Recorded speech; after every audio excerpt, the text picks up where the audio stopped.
బోధించబోతున్నందుకు స్తోత్రం, బోధించబోతున్నందుకు స్తోత్రం చెల్లిస్తూ వాడుకోమని యేసు నామములో అడిగి వేడుకుంటున్నాం తండ్రి. ఆమె చేతుల బయటికి అడిగానే చెప్తాం, పెద్దగా చెప్తాం హల్లెలూయా. రెండు చేతులు పెద్దగా చెప్తాం హల్లెలూయా.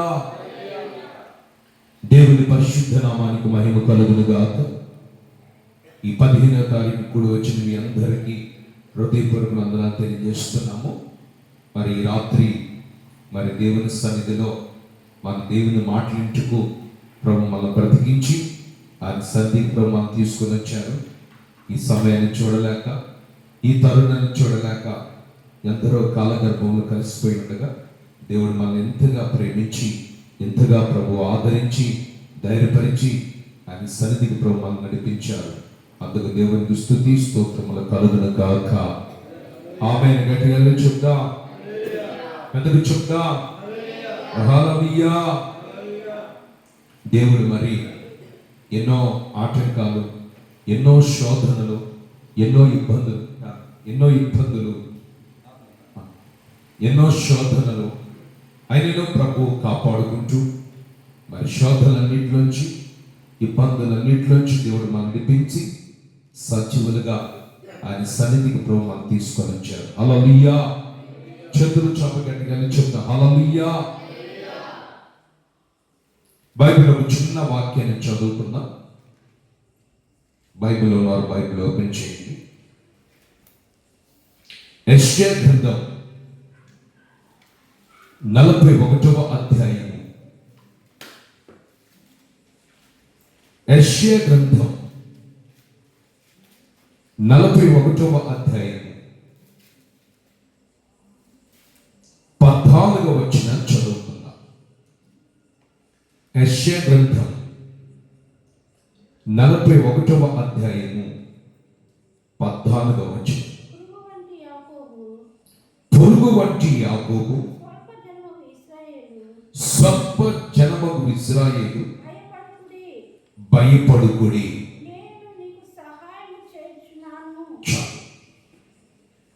నేను నీకు సహాయము చేయుచున్నాను, భయపడుకుడే అని ప్రభు ఈ రాత్రి ఈ 15వ తారీఖు మనతో మాట్లాడుతూ ఉన్నారు. పురుగు వంటి యాకోబు మన కళ్ళకి మనస్సును శక్తి కలిగిన వాళ్ళ కనిపిస్తారు, బలము కలిగిన వాళ్ళ కనిపిస్తారు. ప్రతి మనిషి కూడా మన కళ్ళకి ఎలా కనిపిస్తారంటే వాళ్ళు బాగా ఉన్నోళ్ళు, ధనవంతులు, చదువుకున్నారు, సంస్కారం ఉంది అని మనం అనుకుంటాం. అమెరికా మంచి స్థానంలో ఉంది, సిరి సంపదలకు గనిగా మార్చబడింది. ఆ అమెరికా పట్టణం ఈ రోజున పూర్తిగా అగ్ని చేత కాలిపోతుంది. అందమైన ప్రదేశం అది, అందమైన స్థానం అది. అమెరికా పట్టణానికి ఆ స్థానము, ఆ యొక్క స్థలము చాలా విలువైనది. ఎప్పుడైతే దేవునికి వాళ్ళు దూరం అయిపోయి ఆ పట్టణాన్ని గణపరచడం, గర్వించే స్వభావం ఎప్పుడైతే వాళ్ళకి వచ్చేసిందో ఆ పట్టణాన్ని ప్రభు పూర్తిగా నాశనం చేస్తూ ఉన్నారు. ఆమేన్. ఇక్కడ చూడండి, మనం గురించి మనం ఆలోచన చేస్తే మన జీవితం ఎలాంటి పురుగు లాంటిది. మన కళ్ళకి ఎన్నో పురుగులు కనిపిస్తూ ఉంది, ఒకటి కాదు, రెండు కాదు. ఆ పురుగులు మనం ఏం చేస్తాం? కాళ్ళతో తొక్కేయగానే చనిపోతూ ఉంటుంది. కాళ్ళతో నలపగానే అదేమైపోతుందండి? క్షణాల ప్రాణాన్ని కోల్పోతుంది. ఇప్పుడు దేవుడు ఏం చెప్తున్నాడు? పురుగు వంటి యాకోబు అంటే మన జీవితానికి గ్యారంటీ లేదు, మన బ్రతుకుకి గ్యారంటీ లేదు.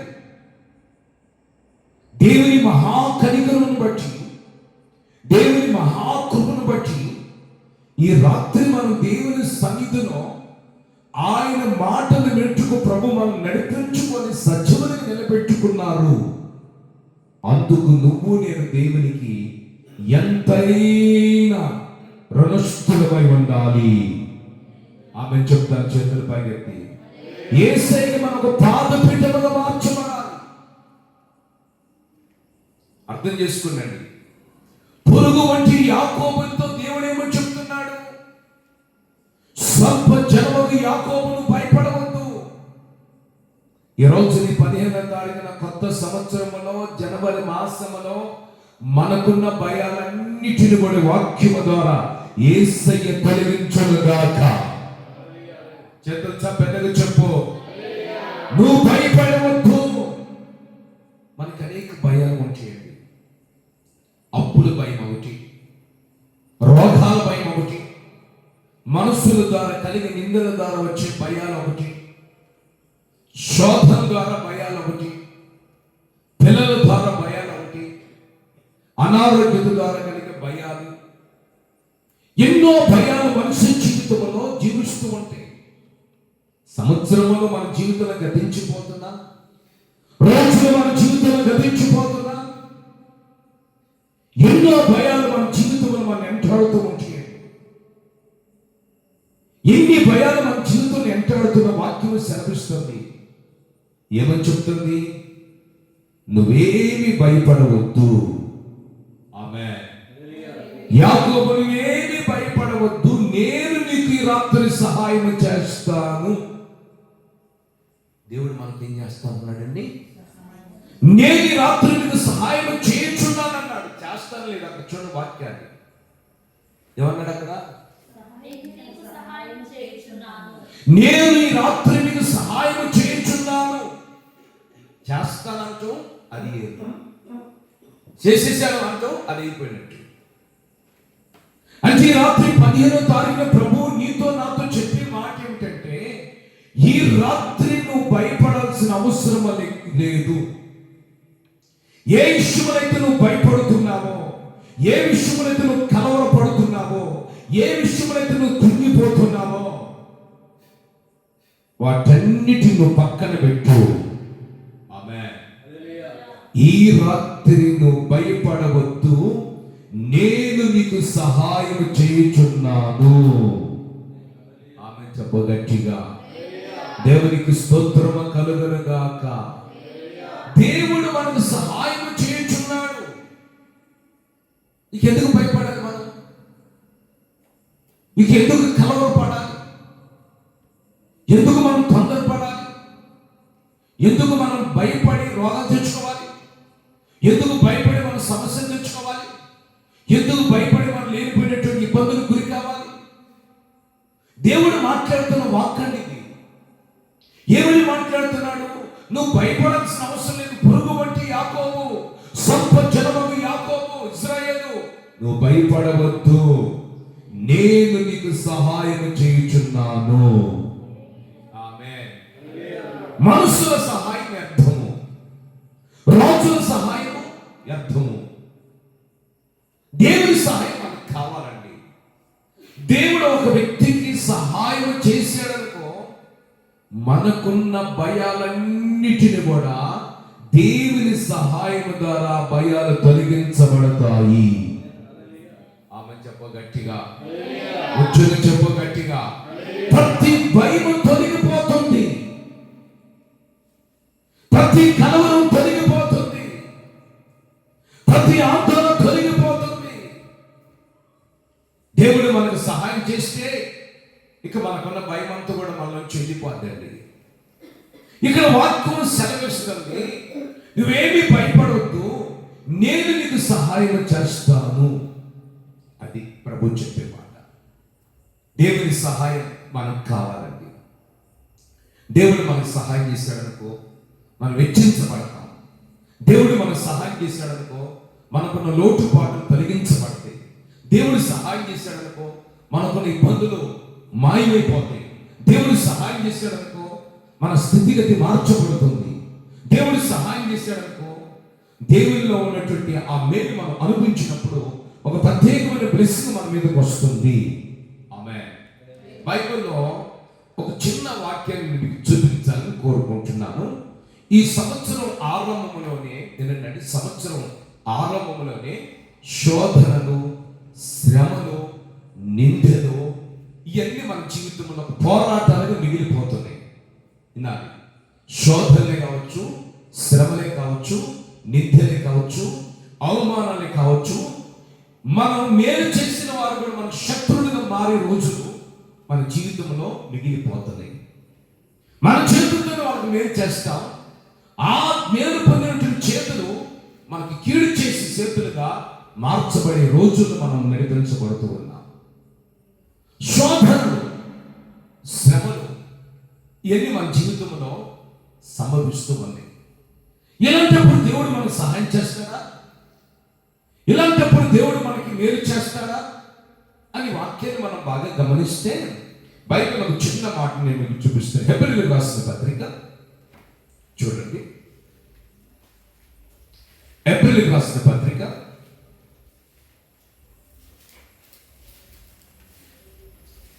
2వ అధ్యాయం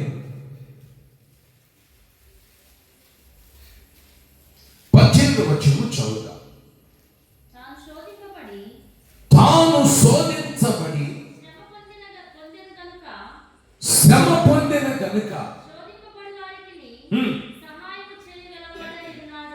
ఆమేన్. దేవుడు ఇక్కడ శోధించబడి శ్రమ పొందాడు. ఇలా మీరు చాలా జాగ్రత్తగా, దేవుడు శోధించబడ్డాడు.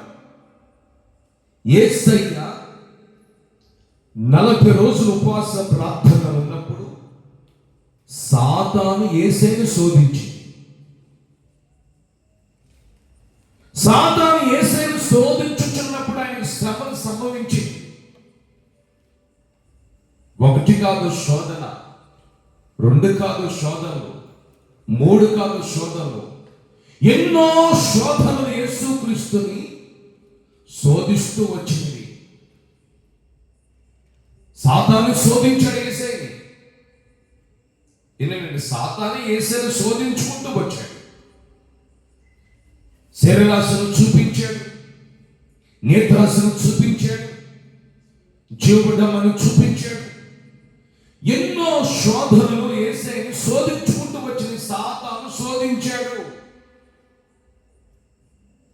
సాతాను శోధించుచున్నప్పుడు ఆయనకు శ్రమలు సంభవించినవి. 1 కాదు, 2 కాదు, 3 కాదు. శ్రమలు వచ్చినప్పుడు వినండి, మనల్ని కూడా సాతాను శోధిస్తాడు. రోగం ద్వారా శోధిస్తాడు, అప్పుల ద్వారా శోధిస్తాడు, మనం మేలు చేసిన వారి ద్వారా మనకి కీడు చేయడం సాతాను శోధిస్తాడు. పిల్లల ద్వారా మనం శోధిస్తాడు సాతాను. ఎందుకంటే డైరెక్ట్గా సాతాను ఎప్పుడు కూడా రాడవాడు. ఏదో ఒక రూపంలో, ఏదో ఒక కోణంలో, ఏదో ఒకటి బలహీనతను చోటు చేసుకొని అపవాది మనుషులను శోధిస్తూ ఉంటాడు. దేవుని బిడ్డలను శోధిస్తాడు వాడు. ఎక్కువ దేవుని బిడ్డలను శోధిస్తాడు సాతాను. యథార్థంగా ఉండేవాడిని సాతాను శోధిస్తాడు. ఖచ్చితంగా భక్తి చేసేవాడిని సాతాను శోధిస్తాడు. దేవుని కోసం నిలబడాలని, తీర్మానాలని, నడిపించబడాలని అనుభవాలను మనం నడిపించబడుతున్నప్పుడు అలాంటి పరిస్థితులను సాతాను శోధిస్తాడు. ఎందుకంటే ఎన్నో విధాలు సాతాను శోధించుతున్నప్పుడు, సాతాను మనల్ని శోధిస్తున్నప్పుడు, యేసుక్రీస్తుని సాతాను శోధించుచున్నప్పుడు ఆయన శ్రమల పాలైపోయాడు. మన కూడా సాతాను శోధించుచున్నప్పుడు మనం శ్రమల పాలైపోతాము. గుర్తుపెట్టుకోండి, నిందల పాలైపోతాము, రోగాలు పాలైపోతాము, ఇబ్బందులు పాలైపోతాము, కష్టాలు పాలైపోతాము, నష్టాలకు గురైపోతూ ఉంటాం, లేనిపోయిన శోధనకు గురైపోతూ ఉంటాం. అలాంటి పరిస్థితుల్లో కూడా, శోధించబడుచున్నప్పటికీ కూడా, యేసయ్య శోధించబడుతున్నప్పటికీ కూడా, శ్రమలు అనుభవించుచున్నప్పుడు కూడా ఆయన భయపడలేదు. ఆమె చెప్ప గట్టిగా, 2 చేతులు పెద్దగా చెప్పు, యేసయ్య మాత్రం భయపడలేదు. భయపడేవాడు ఏమండి దేవుని బిడ్డ కాదండి. భయపడతో చెప్తున్నాడు, మనం భయపడాల్సిన అవసరం లేదు. యేసుక్రీస్తును శోధించింది సాతాను, మనల్ని కూడా శోధిస్తున్నాడు. యేసుక్రీస్తుకు శ్రమలు వచ్చింది, మనకు కూడా శ్రమలు వచ్చింది. ఎంతో శోధన అయితే మన మీదకి సాతాను తీసుకుని వచ్చినప్పటికీ కూడా శోధించబడే వారికి యేసయ్య సహాయం చేస్తాడు. ఆమె చెప్ప చేతుల పైకి హుషారుగా. నువ్వు శోధించబడ్డావా, దేవుడు నీకు సహాయం చేస్తాడు. ఇది నగ్న సత్యం, ఇది వాస్తవము. దేవుడు నీకు సహాయం చేస్తాడు. దేవుడు ఒక మనిషిని వదిలిపెట్టడు. మనసులైతే మనసును వదిలిపెడతాడు. ఉన్నప్పుడు ఒక విధముగా ఉంటాడు, లేనప్పుడు ఒక విధముగా ఉంటాడు. దేవుడు ఏ మనిషిని వదిలిపెట్టడు. నువ్వు శోధించబడి శ్రమను అనుభవించిన నీ జీవితంలో తప్పనిసరిగా యేసయ్య నీకు సహాయం చేస్తాడు. ఆమేన్. నీకు ఏది అవసరమో, ఏది అక్కరో, ఏది కావాలో, దేని చేత నువ్వు శోధించబడ్డావో, ఏ శ్రమల మధ్య నడిపించబడుతున్నావో, వాటన్నిటి విషయంలో దేవుడు నీ జీవితంలో సహాయం చేయగలిగేవాడు. ఆమేన్. దేవుడు తప్పనిసరిగా మనకు సహాయం చేస్తాడు. జనవరి 1వ తారీఖు నుంచి ఇప్పుడు సాతాను ఏదో ఒక రూపంలో శోధిస్తూనే ఉన్నాడు, నిద్ర పాలు చేస్తూనే ఉన్నాడు. ఎందుకంటే మా జీవితంలో నిద్ర పాలు చేస్తున్నాడు, శోధిస్తున్నాడు. శ్రమ, ఇబ్బంది, విరుకు. ఆ పరిస్థితిలో కూడా దేవుడి సహాయం చేస్తాడు. ఒక నిరీక్షణతో నడిపించబడుతున్నాం. అలాంటి పరిస్థితిలో కూడా దేవుని ఎంటాడుతూనే ఉన్నాం, దేవునికి ప్రార్థన చేస్తూనే ఉన్నాం, దేవునికి మొరపెట్టుతూనే ఉన్నాం. దేవునికి ఏమండి పాదపీఠముగా మార్చబడినట్లుగా ఆయన బలిపీఠం దగ్గర మోకరించి ప్రభువాని పాదపీఠముగా మమ్మల్ని మార్చని ఏడుకుంటూనే ఉన్నాం. అలాంటి పరిస్థితుల్లో కూడా ఎందుకు తెలుసా, శోధించబడుచున్న మనకి, శ్రమల పాలైపోతున్న మనకి దేవుడు తప్పనిసరిగా సహాయం చేస్తాడు. ఆమె చెప్పు గట్టిగా. దేవుని సహాయము నీకు అవసరము. శోధన వస్తామంటే, శ్రమలు వస్తామంటే, నిద్ర వస్తామంటే, వీటన్నిటిని నువ్వు జయించుకొని ముందుకు వెళ్ళాలి.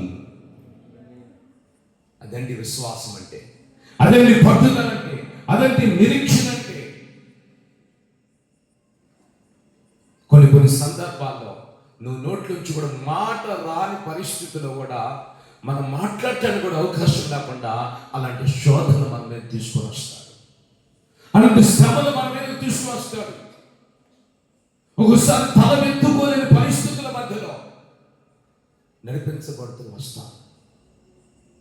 ఎవరికి ఏం సమాధానం చెప్పాలో కూడా దిగమింగి ఓర్చుకోలేక మౌనం అయిపోయి ఆ కన్నీళ్ళ మధ్యలో కూడా జీవించే పరిస్థితులు వస్తాయి. అలాంటి బంధుకరమైనటువంటి పరిస్థితుల్లో కూడా దేవుడు ఒక మనిషిని ఎప్పటికీ వదిలిపెట్టాడు. ఇది నగ్న సత్యం. తప్పనిసరిగా రాత్రి ప్రభు నీతో చెప్తున్న మాట ఏంటంటే, నీకు ఆయన ఒక శోధించబడుతున్నావా, శోధన వల్ల శ్రమను అనిపిస్తున్నావా, దేవుడు తప్పనిసరిగా నీకు సహాయం చేస్తాడు. విశ్వసించు. ఆమేన్. దేవునికి స్తోత్రం. దేవుడు తప్పనిసరిగా మనకు సహాయం చేస్తాడు.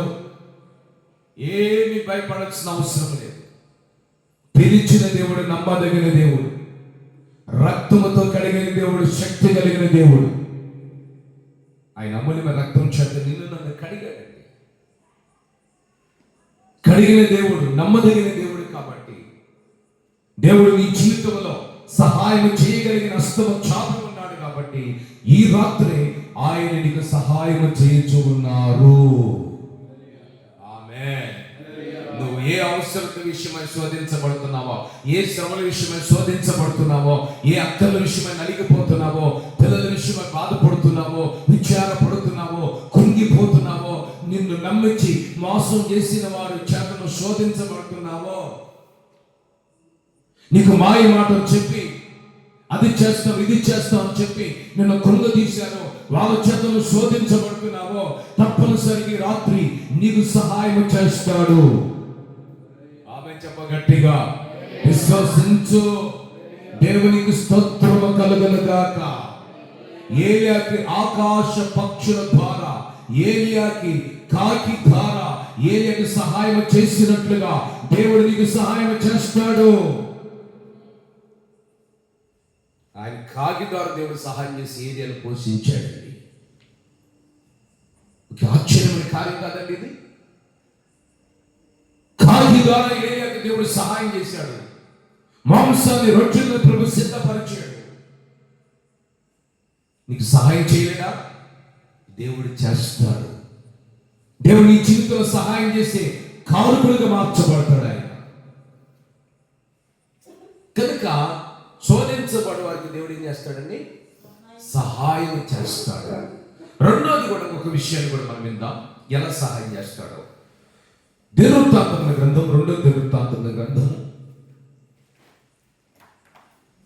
చూడండి. 2వ దినవృత్తాంతముల గ్రంథం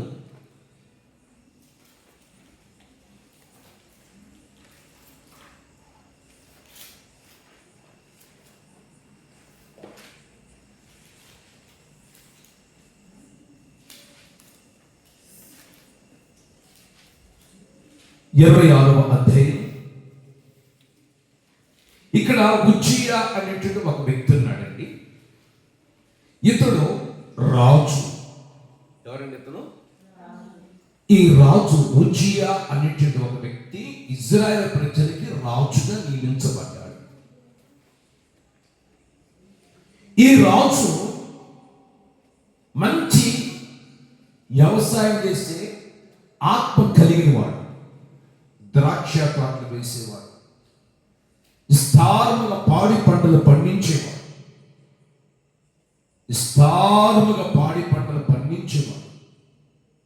మంచి వ్యవసాయకుడు, భూమిని నమ్ముకున్నవాడు, భూమి మీద శ్రద్ధ నిలిపినవాడు, మంచి వ్యవసాయకుడు. ఎవరండి? ఈ ఉజ్జియా అనేటువంటి రాజు.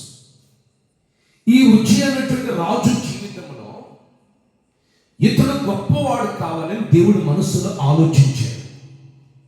మనం ఆలోచిస్తాం, మన పిల్లల విషయం కూడా, మా పిల్లలు గొప్పవారు కావాలి, మేము గొప్పవారిని కావాలి, మేము ఉన్నతమైన స్థితిలో ఉండాలి, మేము 10 మందికి ఆహారం పెట్టే స్థితిలో ఉండాలి, 10 మందికి మేలు చేసే స్థితిలో ఉండాలని మనం కూడా ఎన్నో సందర్భాలలో, ఎన్నో పరిస్థితులలో తలంచుకుంటూ, తలపోసుకుంటూ ఆ ఉన్నతమైన స్థితి కావాలని కోరుకుంటూ ఉంటాము.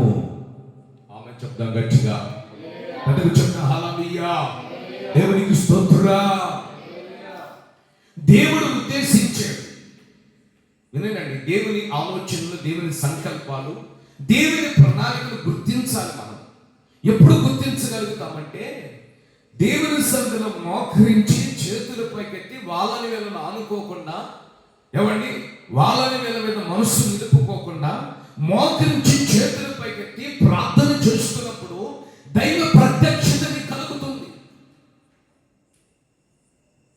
నీకు ప్రార్థన జీవితం లేనప్పుడు, మోకరించకపోతే దైవ ప్రత్యక్షత నీకు కలగదు. ఎప్పుడైతే నువ్వు మోకరించి చేతుల పైకెత్తి దేవుని మనసు పెడతావో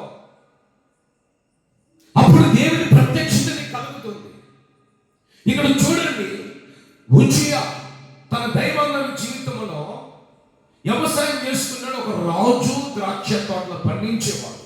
అంతవరకే ఆయన యొక్క పరిపాలన. ఆమేన్. దేవుడు బాగా ఆలోచించాడు, ఏ విధంగా చేత నేను ఉజ్జియా నేను గొప్ప చేయాలి, ఏ విధంగా చేత ఇతను నేను ఆశీర్వదించాలి, ఇతను నేను గణపరచాలని దేవుడు ఎన్నో ప్రణాళికలు కలిగి, ఎన్నో తలంపులు కలిగి, ఎన్నో ఆలోచన కలిగి దేవుడు ప్రణాళికలు సిద్ధపరిచాడు. ఆమేన్. దేవునికి స్తోత్రం. చెప్పిన గట్టిగా, బంధువులకు మన భోజనాలు సిద్ధపరిచినట్లుగా దేవుడు ఒక ప్రణాళిక సిద్ధపరిచాడు.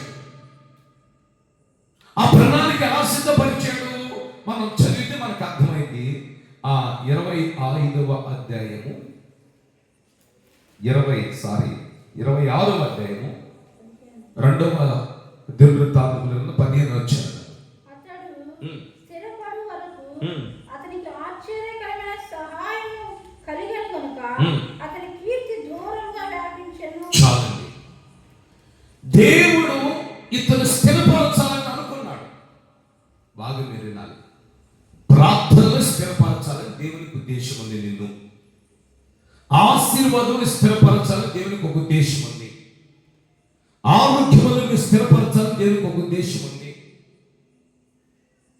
ఆత్మీయతలను స్థిరపరచాలని దేవునికి ఒక ఉద్దేశం ఉంది. నేను స్థిరపరచడానికి, నేను బలపరచడానికి, అతను స్థిరపరచేంత వరకు దేవుడు అతనికి ఆశ్చర్యమైన సహాయం చేయవచ్చును. ఆమె చెప్పండి గట్టిగా. వ్యవసాయం చేసుకున్నాడు గొప్పవాడు అవుతాడని ఎంతవరకు అవుతాడండి గొప్పవాడు? కొంచెమే అవ్వగలుగుతాడు. మీరేనండి. చూడండి, దేవుడు ఇతనికి ఆశ్చర్యమైన సహాయం అందించడం ప్రారంభించాడు. తెలియకుండానే కొన్ని సందర్భాల్లో మనకు సహాయం అందుతూ ఉంటుందండి. తెలియకుండానే.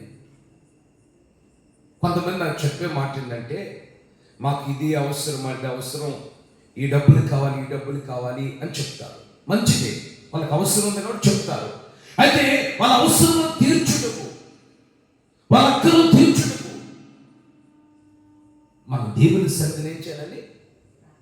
మనం ప్రార్థన చేసుకోవాలి. సంపూర్తిగా దేవుని వాక్యం వినాలి. ఆమేన్. హల్లెలూయా. తప్పనిసరిగా దేవుని మాట మనసుని జీవింపజేస్తుంది. ఒక మనిషి రొట్టె వల్ల బ్రతకడు కానీ దేవుని నోటి నుంచి వచ్చే మాట వల్ల మనిషి బ్రతుకుతాడు. ఆ మనిషిని దేవుని వాక్యం జీవింపజేస్తుంది. ఆ మనిషిని దేవుని మాట ఆదరిస్తుంది. ఆ మనిషిని దేవుని మాట ఉంచుపజేస్తుంది.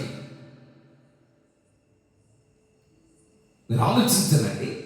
దేవుడు వినండి, ఇతన్ని స్థిరపరిచేంత వరకు ఆశ్చర్యమైన సహాయం దేవుడు చేయించునే ఉన్నారు. ఆమె చెప్పాలి గట్టిగా. దేవుడు నిన్ను కూడా దేవుని స్థిరపరిచేటట్లుగా, నిన్ను కూడా దేవుడు బలపరిచేటట్లుగా, నీ కీర్తి అనేకులు తెలుసుకొని వ్యాపించేటట్లుగా దేవుడు నీకు ఆశ్చర్యమైన సహాయం అందించాలని కోరుకుంటున్నాడు. చేతులు చాప గట్టిగా చెప్పు, పెద్దగా చెప్పు. ఆశ్చర్యమైన సహాయం నీకు కావాలి. వినండి, మనుషులు ఇచ్చే సహాయం కాదు.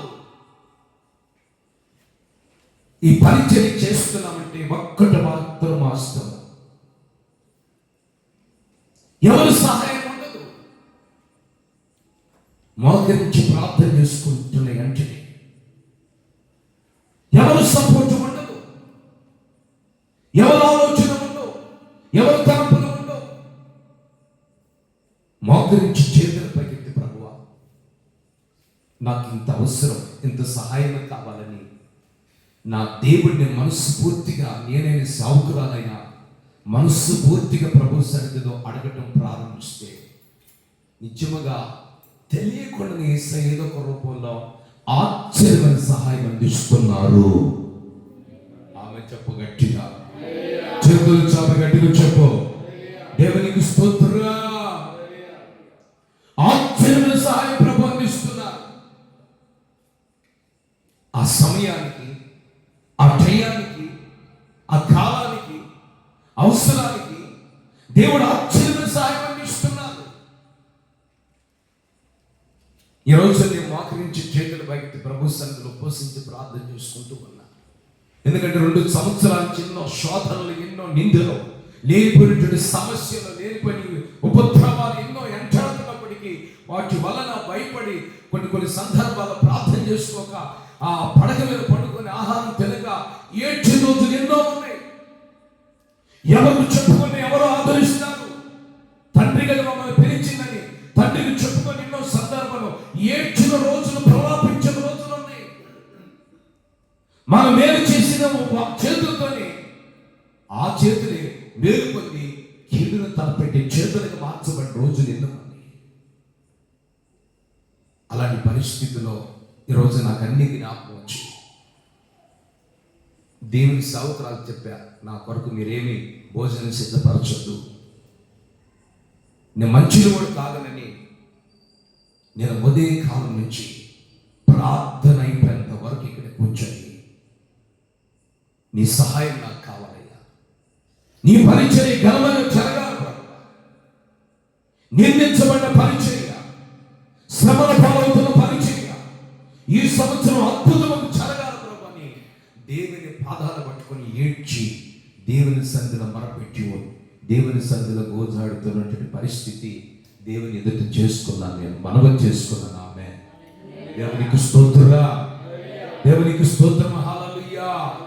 దేవుని దగ్గర మనవి చేసుకున్నా, దేవునితో చెప్పుకున్నా, ఒక తీర్మానం దగ్గర నడిపించబడాలి. ఎందుకంటే 2 సంవత్సరాల క్రితం మోకాల మీద ప్రార్థన చేసుకున్న వాడిని, అయితే ఈ 2 సంవత్సరాల నుంచి మోకాల మీద ఉండలేని పరిస్థితి. ఈ రోజున అయ్యా చావాన్ని బ్రతికైన మోకాల మీద ఉంటాను, మోకరించి చేతుల పైకెత్తి దేవుని సన్నిధిలో మనం చేసుకున్నాను. చూడు, ఎన్ని శ్రమలు వచ్చినా, ఎన్ని ఇబ్బందులు వచ్చినా మన తీర్మానాన్ని మనం మరిచిపోకూడదు, మన నిబంధనలు మరిచిపోకూడదు, మన సమర్పణ మరిచిపోకూడదు, మన త్యాగాన్ని మరిచిపోకూడదు. అందుకని అక్కడ ఏమని చెప్తాండి, నీకు ఆశ్చర్యమైన సహాయము అందించాలని నా దేవుడు కోరుకుంటున్నాడు. ఆమె చెప్ప గట్టిగా, హల్లెలూయా. దేవుడు మనకు తెలియని ఆశ్చర్యమైన సహాయం చేస్తాడు. ఏదో దిక్కు నుంచి దేవుడికి సహాయం చేస్తాడు. నీ అవసరం తీర్చుటకు మించి సహాయం ప్రభు సహాయం చేస్తాడు.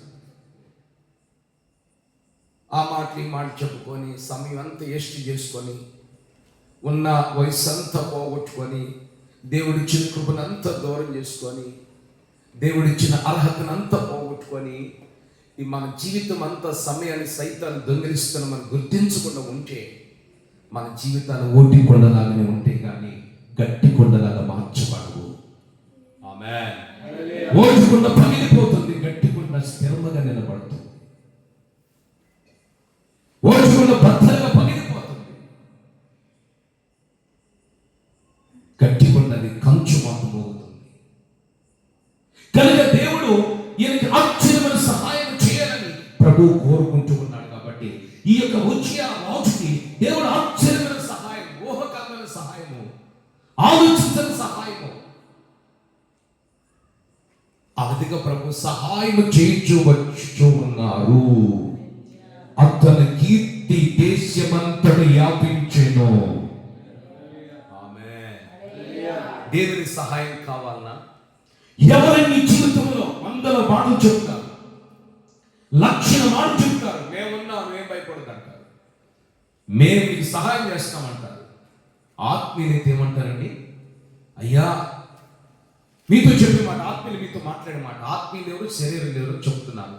ఆత్మీయులు ఏమంటారు తెలుసా, నువ్వు శ్రమలు పాలైనప్పుడు, కృంగిపోతున్నప్పుడు, బలహీనమైపోతున్నప్పుడు, సహాయం లేక నువ్వు కరువు మధ్యలో, కాపుల మధ్యలో జీవిస్తున్నప్పుడు మేము మీకు ప్రార్థన సహాయం చేస్తాం, మీరేం భయపడదని ఎవరైనా చెప్తారండి? ఆత్మీయులైతే చెప్పగలుగుతారు, శరీరులైతే చెప్పలేరు. ఆమె ఆత్మీయులైతే చెప్తారు, అన్న ఎందుకని భయపడుతున్నా, మేము ప్రార్థన చేస్తామన్నా, ధైర్యం ఉందన్న. ఆత్మీయులు అయితే సేవకులైనా విశ్వాసులని చెప్తారు, శరీరం ఏం చెప్తారు, నవ్వుకోవటం, హేళన చేసుకోవటం, ఎగతాళి చేసుకోవటం, సమయంతో దేవుడిచ్చిన సమయంతో పోగొట్టుకోవటం. ఏమండి అయితే ఆయన అట్లయిపోయాడు, ఈమె ఎట్లయిపోయింది, వాళ్ళు అట్లయిపోయారు, వీరు ఎట్లయిపోయారని ఇలా వైపు వాళ్ళ చేతులు ఊపుకుంటూ చూపించుకుంటూ అలా చెప్పుకోవటం వల్ల ఇది శరీరం పనిచేస్తుంది, కానీ ఇలా ఆత్మీయులు కాదు.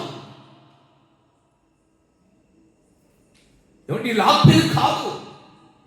శరీరం ధరించుకొని శరీరంలోనూ ఇంకా వేరుపడి చేస్తుంది. ఆత్మీయులైతే నీకు ప్రార్థన సహాయం చేస్తారు. చేతులపై గట్టిగా చెప్పు, దేవునికి స్తోత్రము కలుగును గాక. నీకు ప్రార్థన సపోర్ట్ ఇస్తారు, నీకు ప్రార్థన మేము చేస్తాము ధైర్యం అని చెప్తారు. ఈ సేవ ప్రారంభం నుంచి ఇప్పటి వరకు ఎన్నో కుటుంబాలు శిథిలమైపోతున్నప్పుడు, వినండి, శిథిలమైపోతున్నప్పుడు, బజారు పాలైపోతున్న, రోడ్డు పాలైపోతున్నప్పుడు, కుటుంబాలు లేచిపోతున్న పరిస్థితి పరిస్థితులు అల్లుకొలం అయిపోతున్నప్పుడు ఒక యాజకుడిగా, ఒక సేవకులుగా వాళ్ళని ధైర్యపరిచి, బలపరిచి ప్రార్థన సపోర్ట్ అందించాము. అది నిజంగా గుండెల మీద చేతులు పెట్టుకొని చెప్పగలుగుతాము. విశ్వసించిన చేతుల పైన గట్టిగా చెప్పండి. ప్రార్థన సపోర్ట్ చేశాం, ప్రార్థన సహాయం అందించాం. డబ్బు సహాయం అందించలేకపోయినా ప్రార్థన సపోర్ట్ చేయగలిగామండి. ఈ రోజున కుటుంబాలు, ఈ రోజున సమాజంలో మన బైబిల్ పట్టుకొని మంచి వస్త్రాలు కట్టుకుని సమాజంలో నిలబడ్డామంటే అది ప్రార్థన సపోర్ట్ వల్ల. అందుకని బైబిల్ సెలవిస్తుంది, ఏమని సెలవిస్తుంది? నీకు నా దేవుడు ఈ 15వ తారీఖున ఆశ్చర్యమైన సహాయముతో ప్రభు నిన్ను నింపబోతున్నాడు. ఆశ్చర్యమైన సహాయం యేసయ్య చేయుచున్నాడు. విశ్వసించిన గట్టిగా చెప్పండి, పెద్దగా చెప్పండి, నోరు తెరిచి గట్టిగా చెప్పండి, హల్లెలూయా చెప్పండి. హల్లెలూయా, దేవునికి స్తోత్రం. ఆశ్చర్యమైన సహాయం చేయుచున్నారు.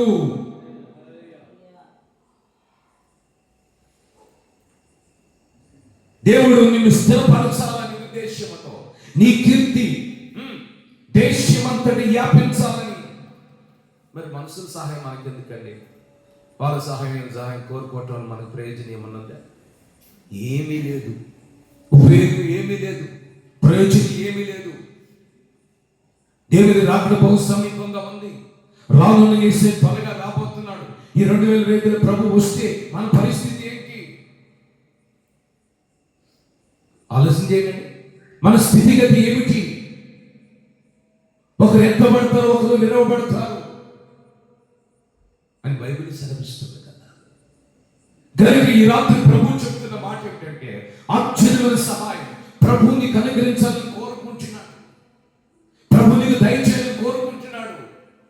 కనుక ఎప్పుడైతే నువ్వు మోకాళ్ళ మీద లేస్తావో, ఎప్పుడైతే ఉపవాసం ఉంటావో, నీ కడుపుకి ఏమండి ఉపవాసం పెడతావో, ఆకలి దప్పుతో దేవుని సన్నిధిలో ప్రార్థన చేస్తావో, దేవుడు తప్పనిసరిగా నీకు ఆశ్చర్యమైన సహాయం అందిస్తాడు. నీకు ఏదో ఒక రూపంలో దేవుని సహాయం ఈ మాసములో దొరుకుతుంది. విశ్వసించండి. హల్లెలూయా చెప్పండి గట్టిగా. ఏదో ఒక రూపంలో దేవునికి ఆశ్చర్యమైన సహాయం అందిస్తారు. అంతే, ఏదో ఒక రూపంలో ప్రభు నీకు సహాయం చేస్తాడు. నాకే బలం లేదు, నేను చెప్తున్నా, ఏ శక్తి లేదు, ఏ మనసులో సపోర్ట్ లేదు. కేవలం నా యేసయ్య మీద ఉన్నటువంటి మమకారమును బట్టి, ఆయన మీద ఉన్నటువంటి విశ్వాసం బట్టి, ఆయన పిలిచిన పిలుపుని బట్టి ఈ యొక్క పరిచయం ఎంతవరకు నడిపించడానికి నా దేవుడు కృప చూపించారు. ఆమేన్. దేవునికి స్తోత్రము కలుగును గాక. హల్లెలూయా. ఆశ్చర్యమైన సహాయం దేవుడు నీకు ఇస్తాడండి. దేవుడు నీకు ఆశ్చర్యమైన సహాయం ప్రభు నీకు చేస్తాడు. నువ్వు మోకరించు, చేతులు పైకెత్తు, ఆత్మీయంగా నడిపించబడు, నీకు సహాయం చేస్తాడు.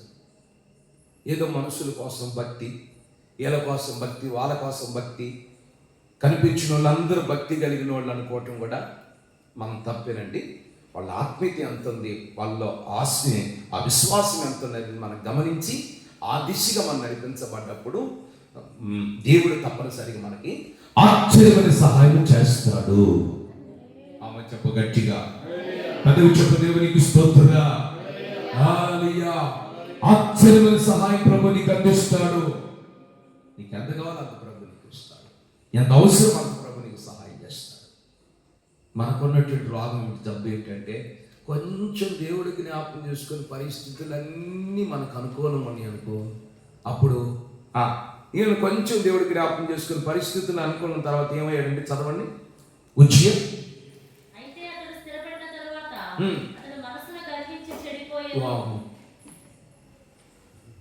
ఇది కూడా దేవుడు అతనికి ఆశ్చర్యమైన సహాయం చేశాడు లేదా? చెప్పండి, చెప్పండి, అదే చెప్పండి.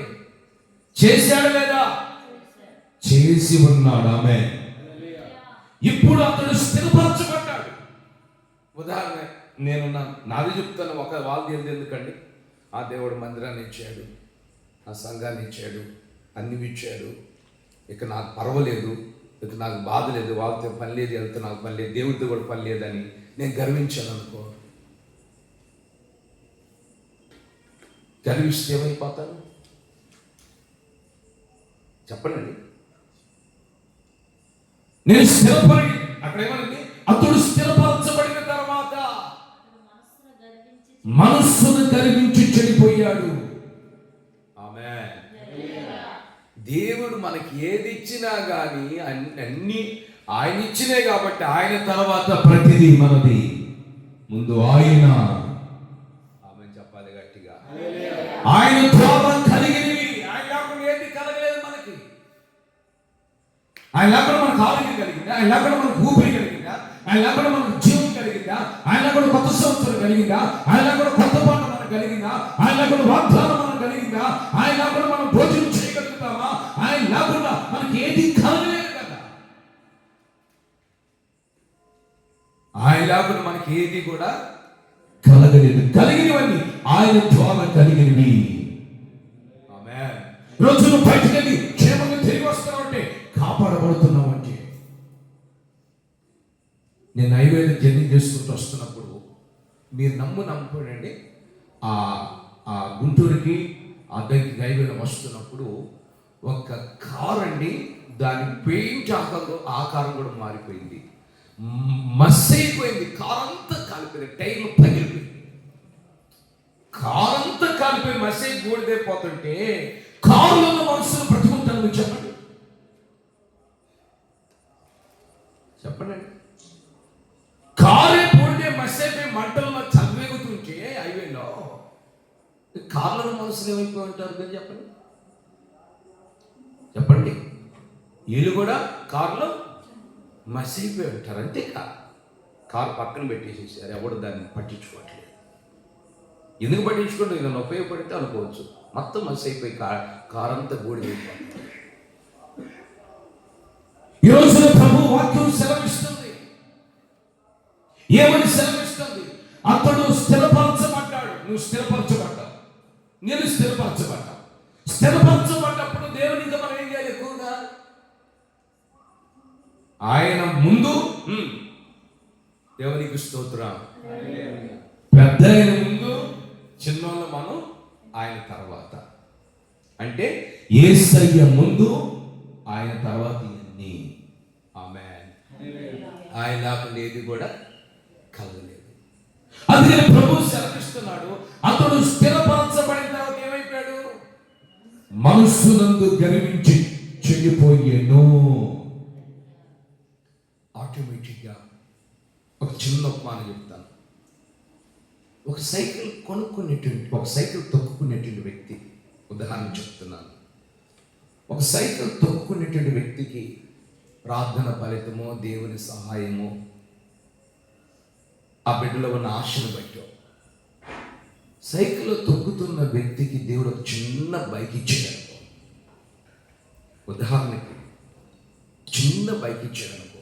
నేను ఉన్నాను, సైకిల్ తొక్కుతూ ఉన్నాను, నాకు తెలుసు, నేను సైకిల్ దగ్గర రోజులు తెలుసు, సైకిల్ మీద వెళ్ళి సేవ చేసే రోజులు వీళ్ళందరూ తెలుసు. నేను సాక్షి చెప్పినట్టు సైకిల్ తొక్కుతున్న రోజులు తెలుసు, సైకిల్ మీద ఇష్టింగ్కి వెళ్ళిన రోజులు తెలుసు, ఇదంతా తిరిగిన రోజులు తెలుసు, సైకిల్ ఒక వాహనంగా, ఒక బైక్గా ఫీల్ అయ్యే రోజులు తెలుసు. మనస్సు నందు బైక్ రాగానే గర్విస్తే మనం ఏం పోతామండి? చెడిపోతాం లేదండి, చెడిపోతాం వాస్తవంగా. లేదు, మనం నమ్మి దేవుడు 10,000 రూపాయలు డబ్బులు ఇచ్చాడు, ఆ డబ్బులు చూసి మనం గర్విస్తే. లేదు, ఒక 10 ఎకరాల పొలం ఇచ్చాడు, ఆ పొలాన్ని చూసి మనం గర్విస్తే. లేదు, మన కుటుంబంతో క్షేమం ఉంది, క్షేమం చూసి మనం గర్విస్తే. మన పిల్లలందరూ క్షేమం ఉన్నారు, ఆ క్షేమాన్ని మనం చూసి గర్విస్తే. మన పిల్లలు మంచిగా చదువుకున్నారు, ఆ చదువులు బట్టి మనం గర్విస్తే. మా అబ్బాయి ఏంది, మా అమ్మాయి ఏంది, మా అబ్బాయి అసలు అయిపోయిందండి ఇంజనీర్లు, అసలు ఫస్ట్ ర్యాంక్ అండి, మా అమ్మాయి ఇంజనీర్లు ఎలగదీసి పెట్టిందండి, గర్విస్తే.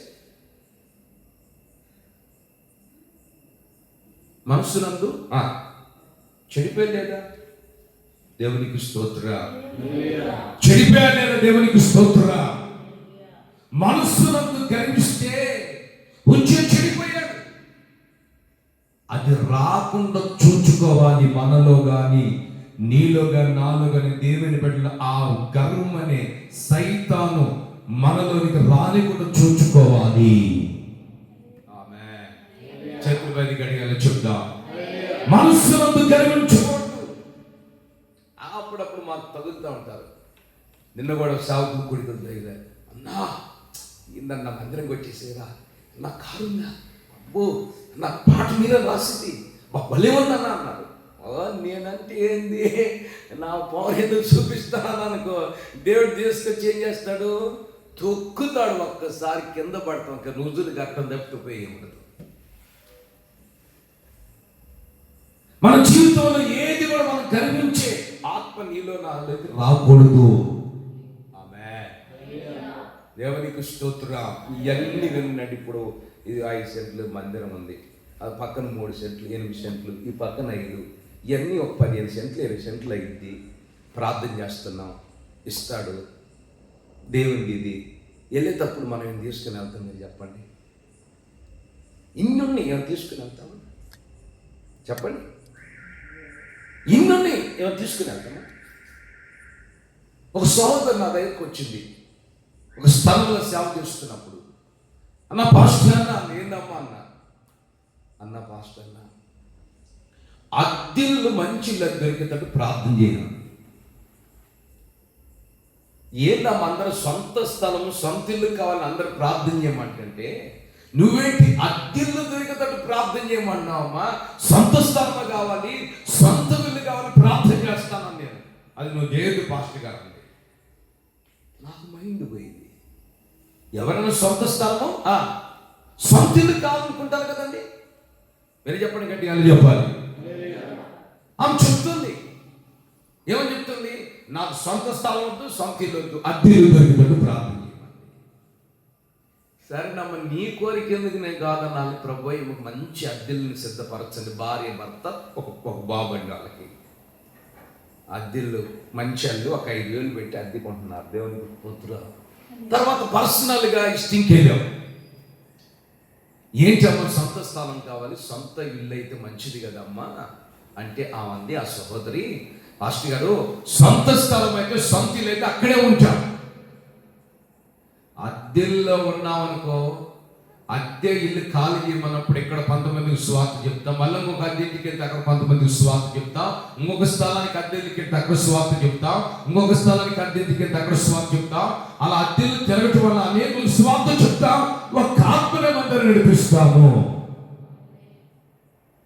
చెప్పనండి, గట్టిగా చెప్పండి. నిజంగా ఆ సహోదరి వాంఛ ఎంత వాంఛనండి, ఎంత వాంఛో ఆ సహోదరి వాంఛ. ఇది మనకు అద్దెలే కదా సొంత ఇల్లు కాదు, పర సంబంధమైన రాజ్యం ఒకటి ఉంది. ఆమె చెప్పు గట్టిగా, దేవునికి స్తోత్రం. కనుక స్థిరపరచబడి కనిపించాడు ఉజ్జియా. అది మనలోనికి రాకూడదు. నాలోకైనా మీలోకైనా ఎవరిలోనికి వచ్చిందంటే పడిపోవటానికి ముందు గర్వం మనలో పనిచేస్తున్నది. అది రానియకుండా జాగ్రత్త పడాలి మనం.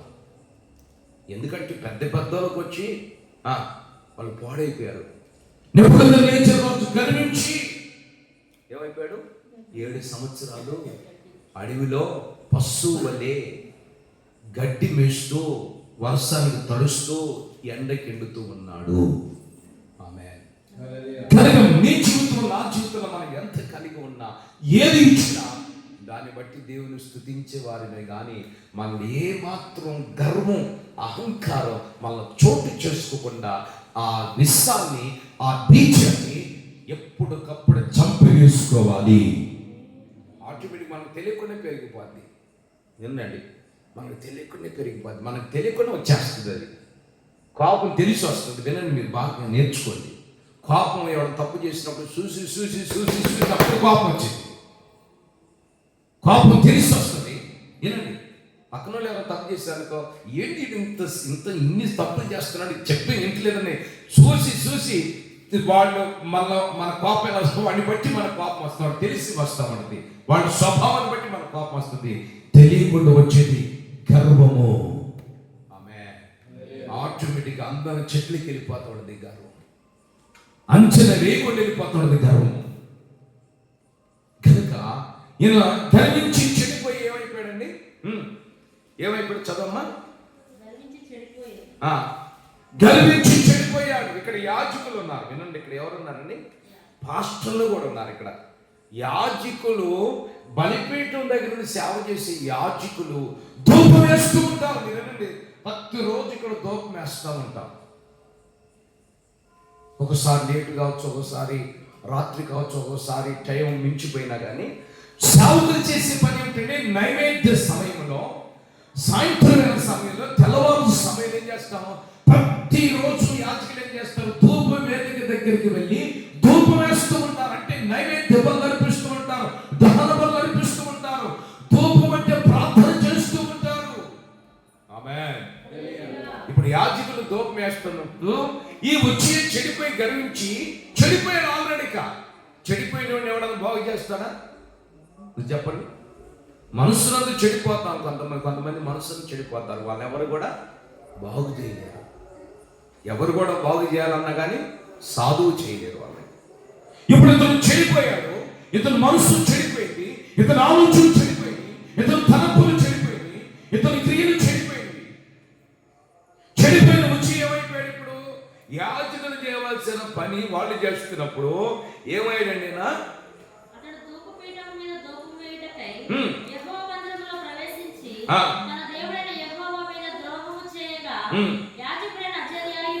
అతనితో కూడా ధైర్యవంతులైన యెహోవా యాజకులు 80 మంది అతని వెంబడి లోపలికి పోయిరి.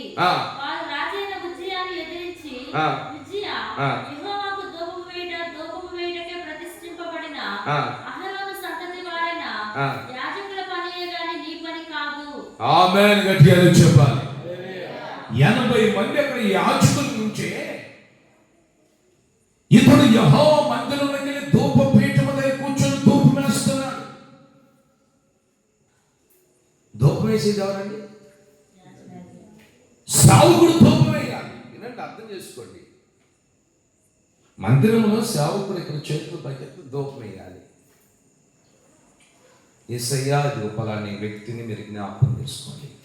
సేవకులు కక్ష, కోదాలు, ఈ భేదాలు, వినండి, అసూయలు, కోపాలు అవన్నీ ఉండవు. మిమ్మల్ని చూసినప్పుడు సొంత పిల్లలాగా సేవకులు మిమ్మల్ని గుర్తిస్తాం. ఆమేన్.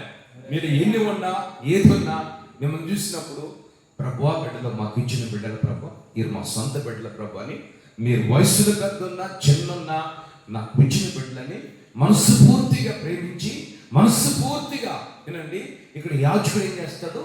ధూపం వేస్తాడు. దేవునికి స్తోత్రుడా. హల్లెలూయా. కుంటోళ్ళు ఉంటారు, గుడ్డోళ్ళు ఉంటారు, మోగోళ్ళు ఉంటారు, వాళ్ళు కూడా సేవకులు ప్రేమిస్తారు. ఇప్పుడు 80 మంది అక్కడ యాజకులు ఉంటే ఇతరులు ఏం చేస్తున్నాడండి? ధూపం పీఠంకి ఎవరు చేయవలసిన పని? యాజకుడు చేయవలసిన పని యాజకుడు చేయకుండా, ఏమండి, యాజకుడు చేయకుండా ఏం చేస్తున్నాడు? ఉజ్జియా గర్వించి చెడిపోయి ధూపం వేస్తున్నాడు. అప్పుడు వాళ్ళు చెప్తున్నారు, అయ్యా ఇది నీ పని కాదు, నువ్వు యాజకత్వం చేయకూడదు. చాలా మంది ఈ రోజు ఏం చేస్తారండి? నీ యాజకుడిని యాజకత్వం చేస్తున్నాను, దేవుడు నన్ను పిలిచాడు. బైబిల్ 2 మాటలు నేర్చుకొని 2 మాటలు చెప్తే మనం యాజకులు అవుతామండి? చెప్పండి, యాజకులు అవుతాం? 2 మాటలు నేర్చుకొని, ఉదాహరణ చెప్తున్నాను మామూలుగా, నేను 2 మాటలు నేర్చుకొని ఇట్లానే ఉండాలి, అట్లా ఉండాలి అని యాజకత్వం చేస్తే యాజకులు అవుతామా? దేవుడు పిలవాలి, ఆ సమర్పణ ఇవ్వాలి, ఆ పిలుపు ఉండాలి, ఆ త్యాగం ఉండాలి. దేవుడు ఏర్పరచుకున్నాడు. వాళ్ళు మాత్రమే యాజకులు. అహరోను సంతతి వారి యాజకులు. ఆమె చెప్పగట్టిగా, అహరోను సంతతి వారి యాజకులు. అహరోను సంతతి అంటే ఏమిటి? కులాన్ని విడిచిపెట్టాలి, ఊరిని విడిచిపెట్టాలి, స్థలాన్ని విడిచిపెట్టాలి, సమస్తం వదిలిపెట్టాలి, అందచందాన్ని వదిలిపెట్టాలి, మతాన్ని వదిలిపెట్టాలి, బంధువులు వదిలిపెట్టాలి, స్నేహితులు వదిలిపెట్టాలి. ఒట్టు చేతులతో బైబిల్ గ్రంథం పట్టుకొని దేవుడు చూపించిన స్థలానికి వెళ్ళి దేవుని కొరకు సేవ చేసేవారిని యాజకులు అంటారు. ఆమేన్. యాజకులు అంటారు. ఆ యాజకులు చేయవలసిన పని వాళ్ళు చేయాలి. ఈ రాజు గర్వించి మనసులో చెడిపోయి బలిపీఠం మీదకి ఎక్కి ధూపం వేస్తున్నాడు. అదే నేను సేవ చేస్తున్నాను అంటారు కొంతమంది. నేను సేవ చేస్తున్నానండి అంటారు. సేవ చేస్తున్నామని దానికి పిలుపు సమర్పణ ఉందా? సేవ అంటే మామూలు మాటలు అనుకున్నావా? అన్ని ఆటుపాట్లు తట్టుకోవాలి. చెప్పానా? ఏ చేతులతో మేలు చేసామో అదే చేతులతో మేలు పొందిన వాళ్ళు మళ్ళీ కీడు చేయుటకు తలపెట్టి దూషించి నిందల పాలు చేస్తున్నప్పుడు ఆ యాజకుడు తట్టుకోగలుగుతాడు, కానీ పిల్లల వాళ్ళు తట్టుకోలేరు. అర్థమవుతుందండి? సేవ అంటే మామూలు మాటలు కాదు. యాజకత్వం నడిపించడం మామూలు మాటలు కాదు. ఒక్కోసారి బాధను కూడా దిగమింగాలి, ఒక్కోసారి ఇబ్బందిని కూడా దిగమింగాలి, ఒక్కోసారి శ్రమను కూడా ఆనందంగా మార్చుకోవాలి, ఒక్కోసారి కష్టాన్ని కూడా సుఖంగా మార్చుకోవాలి. ఆమేన్. దేవునికి స్తోత్రం. ఎన్ని కష్టాలు సేవ చెప్తే ఈరోజంతా సరిపోదండి. అన్ని కష్టాలు, అన్ని శ్రమలు, అన్ని ఇబ్బందులు, అన్ని వెలుగులు, అన్ని అవమానాలు, వాటన్నిటిలోంచి కూడా దేవుడు నిలబెట్టుకొని నడిపిస్తున్నాడు. అది దేవునికి మహిమ కలుగును గాక. ఆమేన్. దేవునికి స్తోత్రం. హల్లెలూయా. చూడండి, యాజకుడు చేయవలసిన పని యాజకుడు చేస్తున్నప్పుడు, యాజకుడు చేస్తున్నప్పుడు యాజకుడి పని ఎవరు చేస్తున్నారండి? ఉజ్జియా చేస్తున్నాడు. వెళ్ళి బలిపీఠం మీదకి వెళ్ళి ఏం చేస్తున్నాడు? ధూపం వేస్తున్నాడు. అక్కడ 80 మంది ఉన్నారు. ఎంతమంది? 80 మంది యాజకులు ఉన్నారు.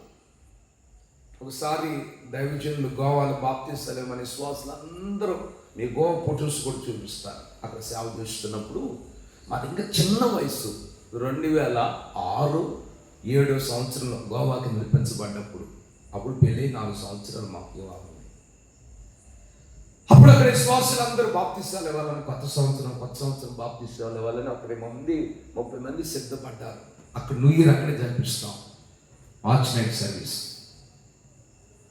అమ్మో, బాప్తిస్తాలు ఇవ్వటానికి మనం అర్హున్నా కాదో, అమ్మ ఎందుకు లేనిపోయిన సమస్యలు అన్ని దైవజనులు అప్పుడు బ్రతుకున్నప్పుడు వెళ్ళి చెప్పారు. అన్నా ఇలా మరి వాళ్ళు అక్కడ ఉన్న వాళ్ళందరూ బాప్తిస్తాలు అడుగుతున్నారు, మీరు ఒక మీటింగ్ డేట్ ఇస్తే మీటింగు డేటు కొరకు వాళ్ళ చేత ప్రార్థన చేస్తాం, మేము ప్రార్థన చేస్తామన్నా.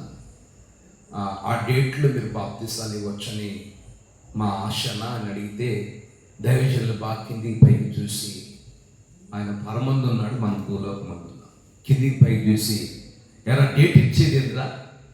బాప్తిస్తాలు అభిషేకం అందకపోయి నువ్వు బాప్తిస్తాలు ఇవ్వన్నాడు. నేను అన్నా నాకు అంత అర్హత లేదు అన్నా. లేదు తీరా, నేను చెప్తున్నానుగా ప్రభు పేరెంట్ను బట్టి అన్నాడు. అప్పుడు 2007 బాప్తిస్తాలు ఇవ్వటం ప్రారంభించాం. ఇప్పటికి ఇస్తూనే ఉన్నాం. దేవునికి స్తోత్రం. ఎందుకంటే ఒక నడిపోతుంది. చూడండి, ఇక్కడ వాక్యం సెలవిస్తుంది, యాజకుడు చేయవలసిన పని యాజకుడు చేస్తుంటే ఉజ్జియా వెళ్ళి ధూపం వేదిక మీదకి వెక్కి ధూపం వేస్తూ ఏం చేశాడండి? ఆ 80 మందిని ఎదురిస్తున్నాడు. ఆమేన్. హల్లెలూయా.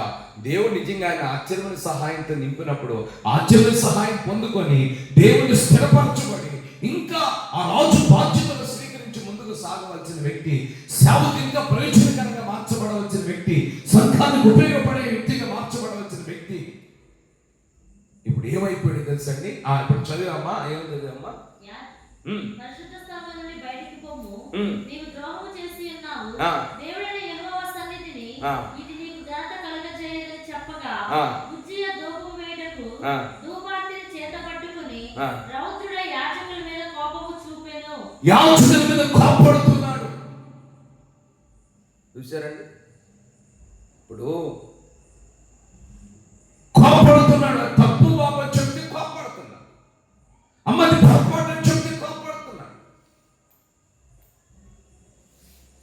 అర్థం చేసుకున్నాడు. తప్పు అమ్మా, అది తప్పమ్మా, చేయకూడదని ఎవరని చెప్పి ఇప్పుడు ఎవరన్నా యాజకుడికి వచ్చి నేను ఇది తప్పు అని చెప్తే కోపడతారు వాళ్ళు. తెలిసి కోపడతారు, తెలియక కోపడతారు.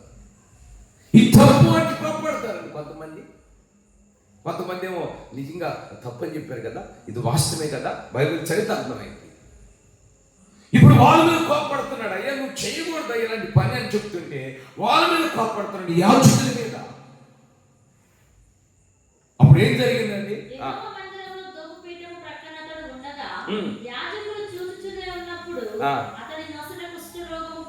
వామ్మో, ఏం పుట్టిందండి?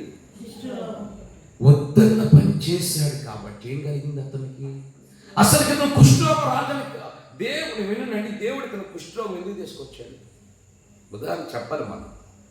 ఇప్పుడు మంచి ఆరోగ్యం ఉంది ఇతనికి, మంచి బలం ఉంది. దేవుడు ఇతన్ని ఎక్కడ ఉన్నాడు? వచ్చే ఒక రాజు ఉన్నాడు ఇశ్రాయేలు ప్రజలకి, వచ్చే ఒక వ్యవసాయకుడికి మార్చబడ్డాడు. ఆమేన్. వ్యవసాయం చేసుకునే వ్యక్తికి దేవుడు ఆశ్చర్యమైన సహాయం అందించడం ద్వారా ఇతడు స్థిరపరచబడినంత వరకు దేవుడు ఇతనికి సహాయం అందిస్తూనే ఉన్నాడు. ఆమేన్. ఇతని కీర్తి దేశమంతటి వ్యాపిస్తూ వచ్చింది. ఆమేన్. ఇతని కీర్తి దేశమంతటి వ్యాపిస్తూ వచ్చినప్పుడు ఇప్పుడు ఇతనికి మనసు చిన్న గర్వం ఏం చేసిందంటే ఇతను తీసుకెళ్ళి ఎక్కడ పెట్టింది? కుష్ఠరోగిగా మార్చింది. చిన్న గర్వం. నేను అదే, కోపం మనకు తెలిసి వస్తుంది, సమస్యలు మనకు తెలిసి వస్తాయి, కొన్ని తెలియక రావచ్చు. అయితే గర్వం ఆటోమేటిక్ మనకు తెలియకుండా వచ్చేస్తుంది. ఈ నెత్తి మీదకి ఎక్కింది ఒక్కోసారి, మాకు కూడా ఎక్కుతూ ఉంటుంది ఒక్కొక్కసారి. మేము పెద్ద భక్తులేం కాదండి, ఒకసారి నెత్తి మీదకి ఎక్కుతూ ఉంటుంది గర్వం. వేసేసే ఇగట్టేసేసే ఇది కొట్టించు అది కొట్టి గర్వం ఆటోమేటిక్గా నెత్తి మీదకి ఎక్కుతూ ఉంటుంది. ఈ స్థితిలో ఉంచిన చాలు అని మళ్ళా ఆ సైతాన్ని పెట్టిన గర్వం నెత్తి మీదకి ఎక్కినప్పుడు తొలగించుకుంటూ వెంటనే కృప చూపుతారు. ఆమేన్. అదే చెప్తా. సేవలు నడిపించబడుతున్నప్పుడు మా పాస్టర్ గారిని ఎంతమంది టార్గెట్ చేసి మాట్లాడారు. అక్క ఎందుకు ముడేసుకుంటున్నావు? జడేసుకోవచ్చు కదా. అక్క మెల్లో అందరూ పాస్టర్లు దిగేసుకున్నారు, నువ్వు కూడా దిగేసుకోవచ్చు కదా. ఎంతో మంది నా కళ్ళ ముందు అన్నవాళ్ళు చాలా మంది ఉన్నారు. ఎందుకు ముడేసుకోవటం, ఎందుకు మెల్ల ఏమి లేకుండా ఉండటం, ఎందుకు గాజులు కూడా లేవు, పాస్టర్లు అందరూ గాజులు ఉన్నాయి, ముళ్ళేసుకున్నారు, జల్లేసుకున్నారు, బంగారం తిట్టి పెట్టుకున్నారు, పెద్ద పెద్ద మంచి మ్యాచ్లతో కూడినటువంటి వస్త్రాలు ధరించుకున్నారంటే అమ్మో ఇక సైతం వాళ్ళ నుంచి గర్వం చోటు చేసుకున్నప్పుడు నేను అలా ఉండాలన్నా నా తీర్మానం ఇది. ఆమె చేతులు పైకి అడిగారు చెప్పు, చెప్పు దేవునికి స్తోత్రం. అప్పుడు అలాగనే ఉంది, ఇప్పుడు కూడా చెప్పండి ఇలాగనే ఉంది. అప్పుడు ఒక విధంగా లేదు, ఇప్పుడు ఒక లేదు. అప్పుడు నేను అలాగనే ఉన్నాను అన్నా, ఇప్పుడు కూడా ఇలాగనే ఉన్నాను, ఏం మార్పు లేదు. వినండి, ఏం మార్పు లేదు. అప్పుడు అలాగనే ఇప్పుడు ఎలాగన్నా. ఇప్పుడు మందిరం అనేది తెచ్చిపోవట్లేదు, అప్పుడు మందిరం లేకపోయినా అప్పుడు అలాగన్నా, ఉన్నా ఇలాగన్నా, ఏం మార్పు లేదు. చూడండి ఇక్కడ గమనించండి, ఎన్నెన్నో ఇతను చిన్న తెలియక మునిపే నేను చెప్తున్నా, ఆటోమేటిక్ మనం తెలియకుండా గర్వం మన మీదకి వచ్చేస్తుంది, నెత్తి మీద కూర్చుంటుంది. అది మనం అది రావటం వల్ల నేను ఏమైపోయాడండి? కుష్ఠరోగం తెచ్చిపెట్టుకున్నాడండి. ఉజ్జి అని దేవుడు ఎంతగానో ప్రేమించాడు. మళ్ళీ అది రాకుండా ఉండును గాక, అది మనలోనికి రాకుండా కాల్చబడును గాక, అది తొలగిపోవును గాక, అది లైవైపోవును గాక. ఆమేన్. అదే మాత్రం నీలో నాలో పని చేయకూడదు. దేవుడు రెండో విషయం మాట్లాడుతున్నాడు. ఇంకొక మాట చెప్పి ముగిస్తాను, చివరి మాట. ఆశ్చర్యమైన సహాయం ప్రభు ఆయనకి ఇచ్చారు. ఆమేన్. ఒకటి, శోధించబడిన వారికి దేవుడు శ్రమల పాలైన వారికి ఎంతో సహాయము చేయనే ఉన్నాడు. రెండోది, తెలియకుండా మనకు సహాయం చేస్తూ ఉంటుంది. ఈ స్థలము తీసుకునేటప్పుడు ఇంకొక మాట కూడా చెప్తున్నాను. 3 లక్షలు 4 లక్షలు 3,30,000 అనుకుంటాం. ఇప్పుడు కాదు, 2017 తీసుకున్నాం. అప్పుడు ఈ స్థలం తీసుకునేటప్పుడు అన్న నేను ఇదంతా తిరిగి అడ్వాన్స్ ఎంతో ఇచ్చా, నాకు గుర్తులేదు. అడ్వాన్స్ ఇచ్చిన తర్వాత నేను గుండెలో బాదుకున్నా, ఏందన్నా ఇన్ని డబ్బులు ఎట్లా వస్తాయి అన్న, ఈ అక్కకి ఏమైనా పిచ్చి పట్టింది పాస్టర్ గారికి, ఇన్ని డబ్బులు ఎలా సమకూర్చబడతాయని భయం పుట్టింది. వామ్మో, ఇంచుమించు 17 లక్షల భూమి, అప్పుడే 2017 17 లక్షల భూమి ఎలా కట్టాలి ఏంటి అర్థం కాని పరిస్థితి. వృక్షాలు లాగి సైకిల్ దొరికి సువార్త పెట్టినప్పుడు ఒక 50,000 మాత్రమే ఉన్నాయి. ఆ 50,000 అడ్వాన్స్ కట్టబట్టి రూపాయి మీద రూపాయి వృక్షాలు లాగి సైకిల్ దొరికి సువార్త పెడితే వచ్చిన కానుకలండి. ఒక్కొక్క ఊర్లో 100 రూపాయలు, 200, 300, 500 చూస్తే అవి జాగ్రత్తగా దాచి అడ్వాన్స్ కట్టారు. మరి ఎలా సాధ్యమైంది? ప్రార్థన చేసుకున్నాం, ధైర్యం లేదు, ఇది రిజిస్ట్రేషన్ అయితే లేదన్న భయం కూడా పట్టుకుంది. దేవుని మహాకృప యేసయ్య ఆశ్చర్యమైన సహాయం చేసి దీనిని మందిరం పేరట ప్రభు స్వాస్థ్యముగా వచ్చాడు. చేతుల పైకి గడిగా చెప్పు, పెద్దలు చెప్పు, దేవునికి స్తోత్రం, హల్లెలూయా. కనుక మూడో దేవుడు మనకు ఎలా సహాయం చేస్తాడు అని చూస్తే, ఇప్పుడు నాకు శక్తి ఉన్న చేతుల పైకి ఎత్తండి, బలం ఉన్న చేతుల పైకి ఎత్తండి. మనకు శక్తి బలం ఏమాత్రము లేదు. ఉందా? లేదు. ఆమేన్. యోబు గ్రంథం చివరి మాట చూడండి, ఆ వాక్యం గురించి చూపిస్తాను. హల్లెలూయా. 26వ అధ్యాయం మొదటి వచనం.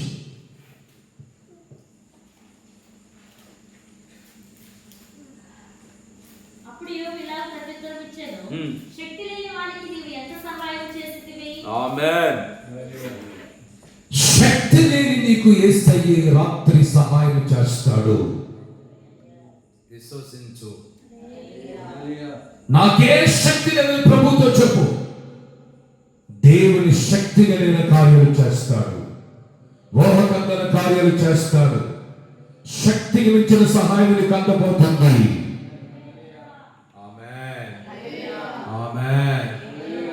శక్తికి మించిన సహాయం ప్రభు నీకు అనుగ్రహించును గాక.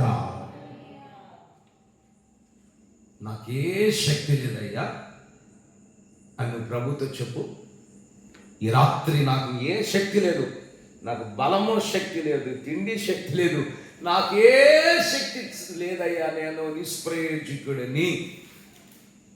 ఈ రాత్రి నేను నిష్ప్రయోజకుడిని చెప్పగలిగితే నా దేవుడు నీతో మాట్లాడుతున్నాడు. శక్తి లేని నీకు, బలము లేని నీకు, ధైర్యం లేని నీకు, ఓపిక లేని నీకు, గుణము లేని నీకు, సామర్థ్యం లేని నీకు, నేను శక్తి లేని వారికి ఎంతో సహాయం చేస్తాను.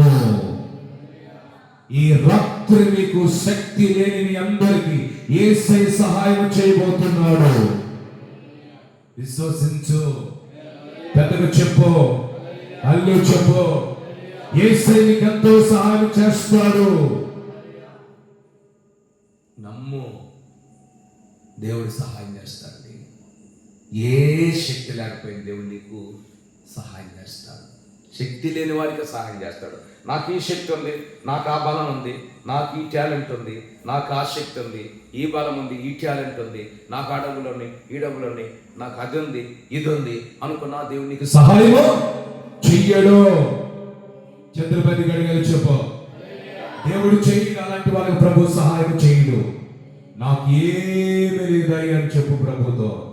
దేవుడు నీకు శక్తికి మించిన సహాయం చేస్తాడు. అది అర్థం. దేవుని కార్యాలలో ఉంటాయండి. మన కొంతమంది కింద నాకు అది ఉంది, ఇది ఉంది, మా బంధువులు ఉన్నారని నాకు సహాయం చేస్తారు. నాకు ఈ శక్తి ఉందిలే, ఈ రూపంలో సహాయం దొరుకుతుంది. నాకు ఆ శక్తి ఉందిలే, ఆ రూపంలో సహాయం దొరుకుతుంది. నాకు ఇది ఉందిలే, దీని రూపంలో నాకు సహాయం దొరుకుతుంది. అది ఉందిలే, దీని రూపంలో నాకు సహాయం దొరుకుతుంది. ఇక నాకు తిరుగులేదు, నాకు ఇంకేమి ఇబ్బంది లేదు అనుకోకూడదు. మనం అనుకోకూడదు. అమెరికా కంటే మనం గొప్పలం అండి. ఆ పట్టణం అంతా కూడా మొత్తం మస్ అయిపోతుంది, ఇంకా కాలుతూనే ఉంది. ఇంకా పట్టణం అంతా కాలిపోతుంది. మంచి ఆ పట్టణం మంచి అందమైన ప్లేస్ అంట అమెరికాలో. ఆ ఏరియా, ఆ స్టేట్ అంతా కూడా ఏ స్టేట్ అమ్మది? మంచి అందమైన స్టేట్ అది. వాళ్ళ హాల్లోకి వెళ్ళి ఆ అందమైన స్టేట్ గురించి వివరించుకుంటూ, గొప్పలు చెప్పుకుంటూ, డ్యాన్స్ వేస్తూ దేవుని పక్కన పెట్టి వాళ్ళని కనపరుచుకున్నారంట. 2 రోజుల ముందే ఒక తల్లి గారు ప్రార్థన చేసి తల్లి ప్రవచించిందంట. ఒక 2 రోజుల ముందే ప్రవచనం ఎత్తి చెప్పిందంట, ఈ స్టేట్ దేవుని ఉగ్రత స్టేట్మెంట్ రాబోతుంది, అగ్నితో కాల్చేయబోతున్నాడని స్వరమెత్తి ఆమె ప్రవచనం చెప్పిందంట ఒక తల్లి. దేవునికి స్తోత్రం, హల్లెలూయా. ప్రవచనం చెప్పిందంట, దాన్ని కూడా వాళ్ళు అంగీకరించాలి. చూడండి ఏమైపోయిందో చూడండి. నిజంగా అలాంటి ప్రవచనం చెప్పినప్పుడు నేను దర్శనం చెప్పేవాళ్ళు కావాలి, సంఘానికి ప్రవచనం చెప్పేవాళ్ళు కావాలి, దర్శన వరం కలిగి ఉండేవాళ్ళు కావాలి. ముందుకు జరిగే అన్నీ కూడా దేవుడు మనం చూపించినప్పుడు అవి మన మీద రానికుండా, అవి మనలను దాటేయకుండా, వాటిని తప్పించబడటానికి మనం ప్రార్థన చేసుకుంటాం. ఆమేన్, హల్లెలూయా. కనుక మంటల్లో రగిలిపోతుంది అమెరికా. కనుక రాత్రి చూడండి, శక్తి లేని వారికి యేసయ్య ఎంతో సహాయం చేస్తాడు. అయ్యా నాకు ఏ శక్తి లేదయ్యా, నాకు సహాయం చేయమని రాత్రి కన్నీళ్లతో ప్రార్థన చేసుకో, దేవుడు నీకు ఉదయంకాలం సహాయం చేస్తాడు. మందిరం గవిని దాటమునకు సహాయం చెప్పగలుగుతాడు. ఆమె చెప్పు, విశ్వసించు, నమ్ము. మందిరం గవిని దాటమునకు దేవునికి సహాయం చేస్తాడు. మామూలు సహాయం కాదు, అంత సహాయం నీకు కలుగుతుంది. అది ఎవరు సహాయం చెప్తే మనం ఏం కూడా చేయలేం, మన వల్ల కాదు, మన చేత కాదు. కనుక ఈ రాత్రి పరిశుద్ధాత్మ దేవుడు కోరుకుంటున్నాడు, శక్తి లేని వారికి దేవుడు ఎంతో సహాయం చేస్తాను అంటున్నాడు. మరి దేవుడు సహాయం నీకు కావాలన్నా, మనుషుల సహాయం నీకు కావాలన్నా చెప్పనండి, దేవుని సహాయం మనకు కావాలి. ఆమేన్. దేవుని సహాయం మనకు అవసరం, దేవుని సహాయం మనకు కావాలండి. అదే ప్రభు, నాకే శక్తి లేదయ్యా, కనీసం ఉప్పు ప్యాకెట్ కొనుక్కోవటానికి కూడా రూపాయలు డబ్బులు లేవు. ఉప్పు ప్యాకెట్ అంటే 10 రూపాయలు, 10 రూపాయలు కూడా డబ్బులు లేవు. నాకు నీ శక్తి, నాకు శక్తి లేదయ్యా అన్ని ప్రభుతో చెప్పు, దేవునికి సహాయం చేస్తాను. ఇది నాకు సత్యం. ఒకసారి మందిరం అంతా కట్టిన తర్వాత ఏమీ లేవు, ఇది వాడినటువంటి ప్రేరణ డబ్బాలు ఉన్నాయి, నూనె డబ్బాలు, ఖాళీ డబ్బాలు, 30-40 డబ్బాలు, 20 డబ్బాలు ఉన్నాయి. ఈ 30-20 డబ్బాలు ఏమీ లేవు, మందిరంలో ఏమీ లేవు, తినటానికి ఏమీ లేవు. మోకరించి, ప్రభువా శక్తి లేని వాళ్ళు సహాయం చేస్తానన్నావు ప్రభు, సహాయం చేయని ప్రార్థన చేసుకొని ఆ 30 డబ్బాలు ఏమండి తిన్నగా తీసుకుని వెళ్ళి షాపులు ఇస్తే వాళ్ళు ఎంత ఇచ్చేది తెలిసి 60 రూపాయలు ఇచ్చారు 30 డబ్బాలు. ఈ డబ్బాలు కూడా తీసుకుంటాడండి అన్నారు. 60 రూపాయలు. స్తోత్రం ప్రభా, ఇచ్చినందుకు స్తోత్రం, సహాయం చేసినందుకు స్తోత్రం అని ప్రభుని మహిమపరిచాం. శక్తి లేని వారికి ఎంతో సహాయం చేస్తానన్నావుగా, సహాయం చేయి అని ప్రభు ప్రార్థన చేయడం ప్రారంభించాం. అప్పుడు దేవుడి సహాయము ఆశ్చర్యకరముగా అందుతూ వచ్చింది. అది నేను చెప్పలేను, దేవుడితో వివరించలేను, అంత సహాయం ప్రభు ఇచ్చాడు. కనుక ఎందుకన్నా మీ దేవుడు మిమ్మల్ని ప్రేమించి మీరు శ్రేష్ఠులు, ఈ రాత్రి వచ్చిన వాళ్ళు శ్రేష్ఠులు. నమ్మండి. బలిపీఠం దగ్గర నుండి యాజకుడు మీతో నాతో మాట్లాడుతున్నప్పుడు స్వరమెత్తి యాజకుల్లోంచి పరిశుద్ధాత్మ దేవుడు నిన్ను దర్శించి మాట్లాడుతున్నప్పుడు నమ్ము. ఆమేన్, హల్లెలూయా, హల్లెలూయా. చేతులు మరోసారి గట్టిగా చెప్పండి, హల్లెలూయా. శక్తి లేని నీకు యేసయ్య ఎంతో సహాయం చేయబోతున్నాడు. మొదటి సహాయం శోధించబడిన వారి, శ్రమలు పాలైన వారికి సహాయం చేస్తానన్నాడు. రెండోది ఆశ్చర్యమైన సహాయం చేయిస్తానన్నాడు. మూడోది శక్తి లేని వారికి సహాయం చేస్తానన్నాడు. ఇప్పుడు నువ్వు భయపడవద్దు, నువ్వు జనకవద్దు. ఏమన్నాడు యాకోబు? స్వల్ప జన్మం యాకోబు, నువ్వు భయపడవద్దు, నేను నీకు సహాయం చేయించున్నాను. మీ భయాలను తొలగించుకొని మోకరించండి, దేవుడు మీకు సహాయం చేస్తాడు. కళ్ళు వేయండి, చేతులు పైకెత్తుని మోకరించండి, నోరు తెరవండి, చేతులు పైకెత్తండి, చేతులు పైకెత్తండి. తీర్మానం చిన్న ప్రార్థన చేసుకోండి. అందరూ ప్రేమకు అరగంట మంది మనకు ముగించబోతున్నాం. తెరిచి దేవునితో చెప్పండి. మీ స్వరము కూడా దేవుడే నాది. దేవునితో చెప్పండి, మౌనం ఉండగాకండి. దేవునితో పంచుకోండి, దేవునితో పంచుకోండి, దేవునితో చెప్పండి, దేవునితో పంచుకోండి.